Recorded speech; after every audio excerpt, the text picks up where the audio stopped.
L'intoxication alimentaire, elle est causée par la consommation d'aliments ou d'eau contaminée. L'intoxication alimentaire, c'est le sujet au menu de ce numéro de Capsule Santé, dont la seconde partie est consacrée à la lutte contre l'alcool en sachet plastique au Nigeria. Bonne écoute. L'intoxication alimentaire, elle se manifeste par des douleurs d'estomac, des crampes abdominales, des vomissements, la diarrhée ou encore des maux de tête et la fièvre. À l'origine de cette forme d'intoxication, il y a des causes multiples, notamment une cuisson insuffisante des aliments, le non-respect de la chaîne du froid, la contamination ou tout simplement une mauvaise hygiène, par exemple le fait de préparer ou de manger avec des mains sales. Parfois, c'est en consommant des aliments au bord de la route, au tourne d'eau, comme on nomme les cargottes, ou restaurants de rue informels au Cameroun, que certaines personnes sont intoxiquées. Henri Fotso, notre correspondant à Douala, s'est penché sur le sujet, son reportage. Les espaces pour se restaurer en dehors de chez soi ne manquent pas à Douala, si on n'a pas les moyens d'aller dans un restaurant.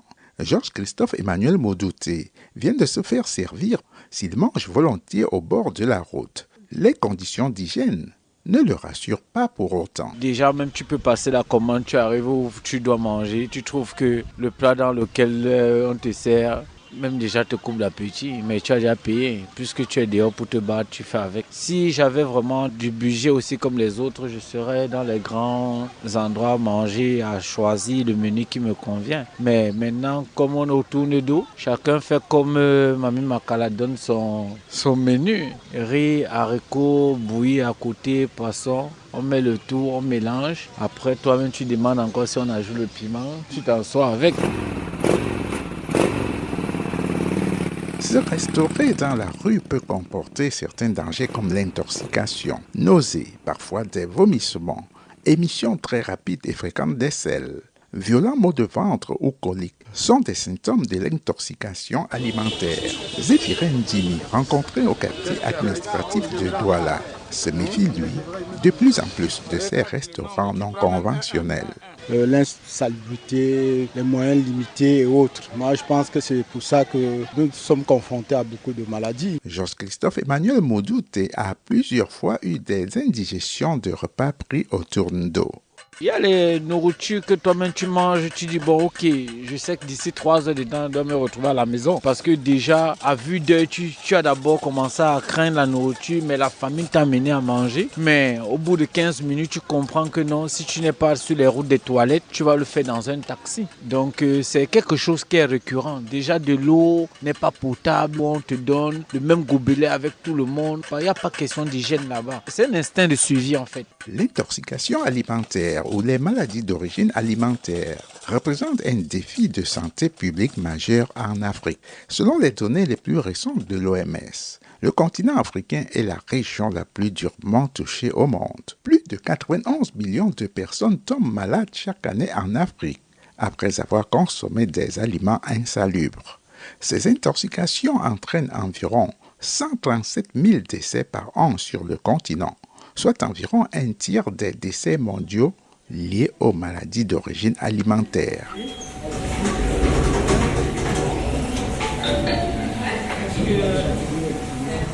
Dr Angébert Kamini est le coordonnateur santé de l'archidiocèse de Douala. Qu'est-ce que c'est qu'une intoxication alimentaire? C'est le fait d'ingérer des aliments contaminés, soit par les bactéries, les virus ou alors les parasites. Et quand on parle de bactéries, ce sont les salmonelles, Escherichia coli. Et lorsque nous sommes donc atteints d'une intoxication alimentaire, comment est-ce que cela se présente? Il y a la nausée, il y a la diarrhée et il y a les vomissements. Rien que cette symptomatologie peut tout de suite entraîner des conséquences graves, pour ne même pas dire la mort, parce que le patient est déshydraté en peu de temps. Des intoxications passagères aux pathologies plus graves. Dr Kamini estime que des aliments cuits ou crus peuvent, en plus des bactéries et virus, contenir des résidus chimiques comme des engrais, des pesticides et autres produits toxiques, ce qui pourrait avoir un lien direct ou indirect avec la recrudescence des cancers de nos jours.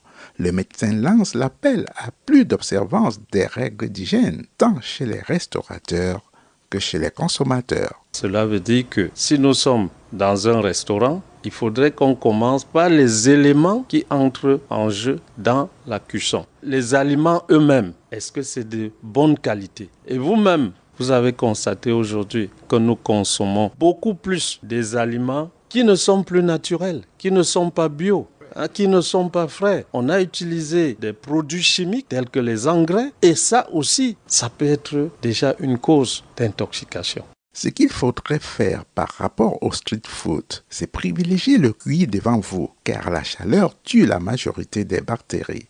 Vérifier la propreté du restaurateur et se laver les mains. Et ce qu'il faudrait surtout éviter, ce sont les crudités et salades, les sauces et piments posés à l'air libre et les aliments froids.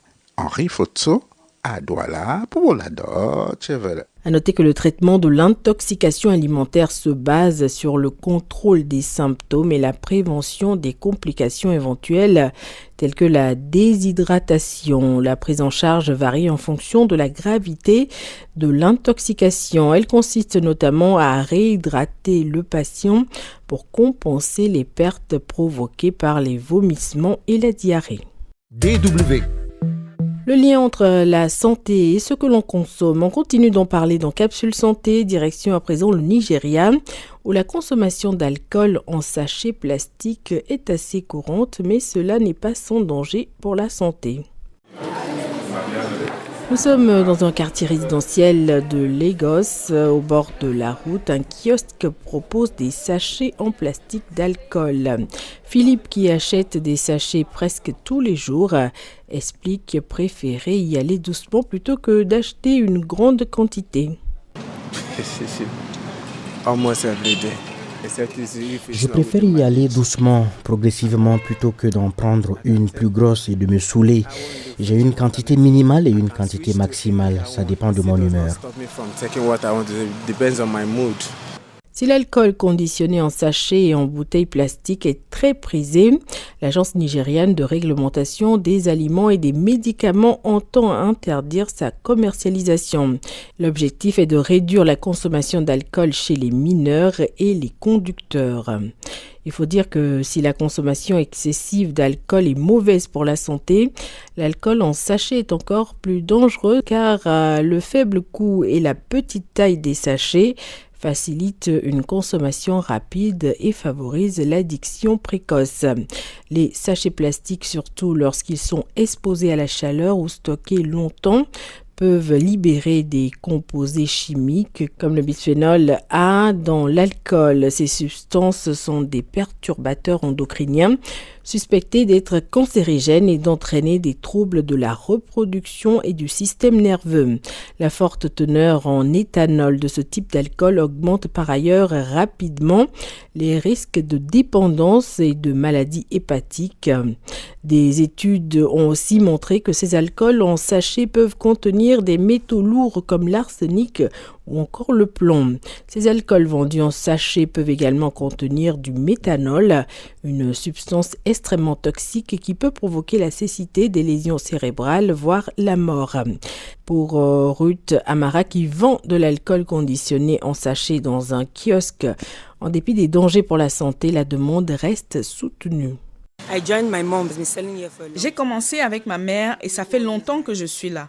Les gens continuent d'acheter. Les ventes sont très importantes le soir. L'après-midi également, il y a un flux constant de clients. La tarification est simple. 100 naira pour le petit sachet, 200 naira pour le grand. Chaque sachet a son propre effet sur le corps.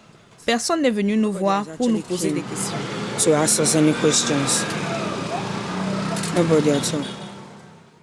Ruth est convaincue que ses clients continueront à acheter même en cas de hausse des prix car les sachets d'alcool représentent un produit abordable. Ses meilleures ventes vont des jeans utilisés pour la dégustation aux liqueurs réputées pour leurs vertus aphrodisiaques. Ruth refuse parfois de vendre à des hommes âgés qui s'enivrent rapidement ou à de jeunes clients en qui elle n'a pas confiance, mais elle admet que des enfants peuvent acheter pour des adultes.